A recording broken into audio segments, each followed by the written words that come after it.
This is our new little girl, Maggie. She's a little Yorkie and she weighed about 2.5 pounds when we first got her. She had a little sore on her eye, so we had to put this little collar on her. She's a spunky little girl. I think that's the reason why we picked her out.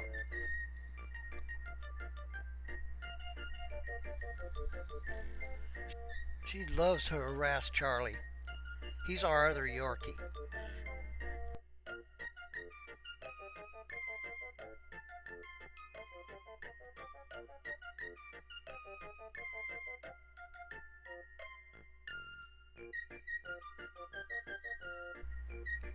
This is what they do almost all day long. She harasses Charlie and Charlie tries to get away.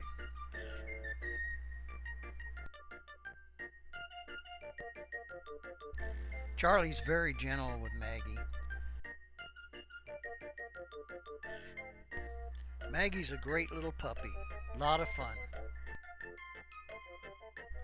She loves the camera though. I get close, she tries to get it.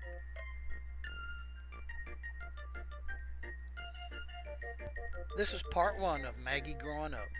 So stay tuned to the next episodes of Maggie and Charlie. Thank you for watching.